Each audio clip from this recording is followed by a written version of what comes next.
Peggy 12.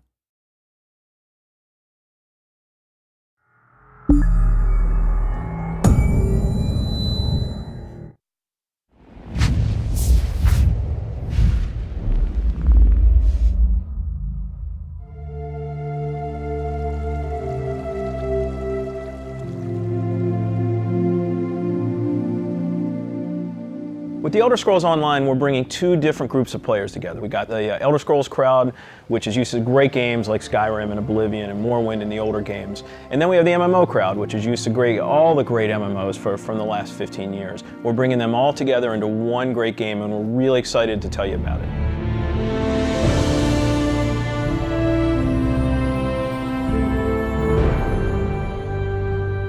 Elder Scrolls Online, everything you need to know about it is right in the name. It's Elder Scrolls, but it's online.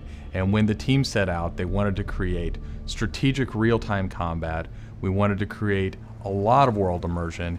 We wanted to create a landscape that was rewarded exploration. But all of that had to be brought together with really great social systems. So Elder Scrolls Online, it's set 1,000 years before Skyrim. And not only is it 1,000 years before Skyrim, but it draws on all the legends and everything that you've read about in the books that you find in Elder Scrolls games. So we've got 20 years of lore to draw upon.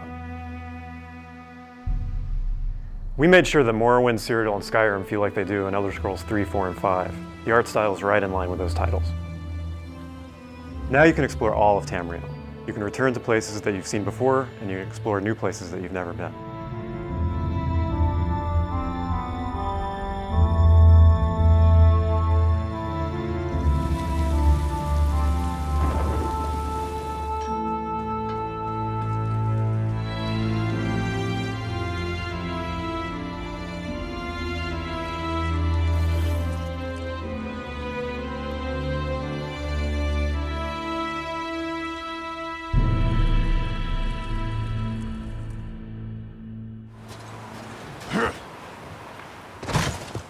This is an Elder Scrolls combat system.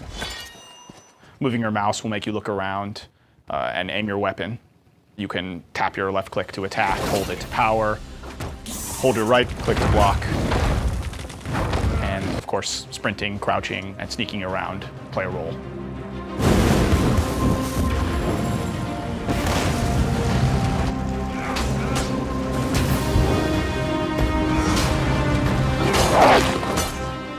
All of our characters are designed so that hundreds of them can be on screen at one time. You're going to have lots of customization options to make your character look unique.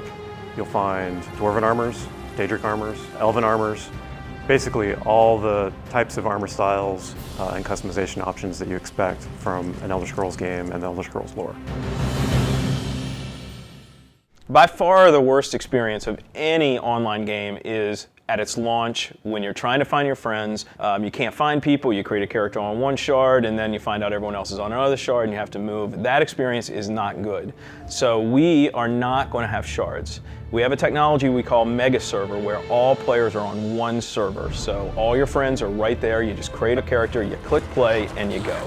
The game is smart about where to put you. It puts you in game spaces with your friends, with your guildmates. It's a way to be connected with everyone, and the game figures out where to put you. So with Elder Scrolls Online, one of the big things is that you'll be able to get together with your friends and overcome obstacles. So things like public dungeons, heroic dungeons, but most importantly, when you participate with your friends or even just with strangers, you're not competing for resources. You're all working together to overcome something, and you get equal credit for that. As a player, you're able to start off by picking one of 9 races.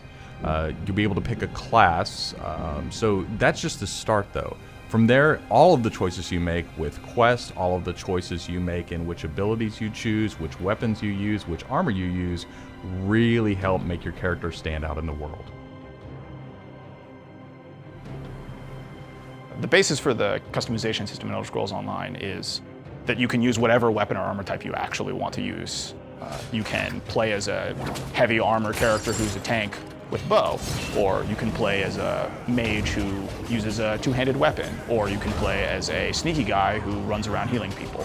Sort of the combination that you selected out of what armor type you use, what weapon type you use, and what class you use really creates a unique character experience for you.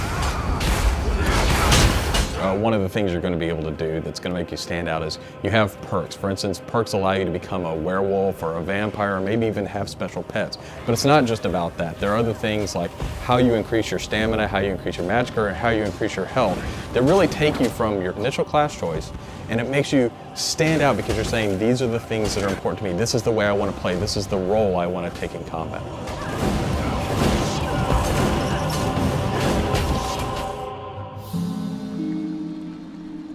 Questing in Elder Scrolls Online was built around a pretty simple concept, and that was that we wanted the player to explore. And we wanted, when the player explored, for them to be able to see something around a corner and say, oh, well, I was on this quest, but now I see something over there that's really interesting. And so they had this decision point of, which thing do I do next? And that's really where we want the player to go. It's not what do I do next, it's which one of these things do I do next. The way a player finds quests in our game is really through exploration. As they wander around the world, we have an on-screen compass, and that really points out the areas of opportunity or points of interest to the player. When the player finds a point of interest in the world, this is really where all of our story content is. And they're an opportunity for the player to make a change in the world. And a really good example of that is there's a werewolf invasion. When the player gets there, they fend off the werewolf invasion, they save the town, and every time you come back to that village, you'll be remembered and thanked by the villagers. The werewolves will be gone just like you would have in Oblivion as the hero of Clutch. Once you hit level 50, that's really where the game opens up.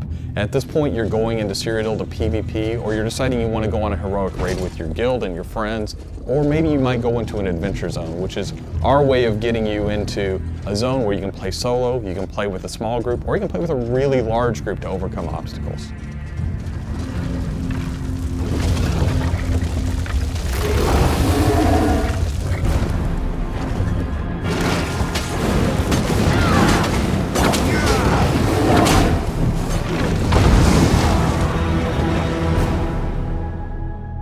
PvP in Elder Scrolls Online is focused around taking various structures in Cyrodiil. If you remember Cyrodiil from Oblivion, the space is very large, and that's a perfect setting for having three alliances fight each other. During this timeline, Imperial City is up for grabs, and there's no Emperor, so players are going to be fighting using trebuchets, catapults, all kinds of weaponry to take and hold keeps, structures, and resource fixtures around the keep to actually give the opportunity to crown one of themselves as an Emperor. It's really important to us that PvP isn't just a veteran game. It's got to be something that people can do from the very beginning because you want to be comfortable in getting into this. So we make sure that everybody is on equal footing. So even at level 10, you can go into our PvP area and really have a great experience and a good time.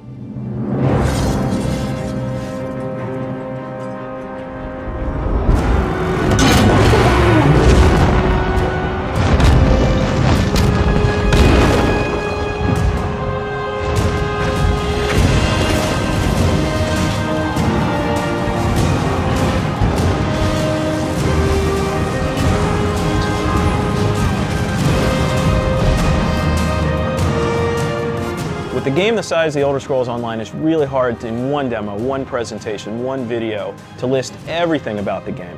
So what you've heard today are the basics. Over time, we're going to go into more depth in everything you've heard about today, and then all the other systems which we haven't talked about yet.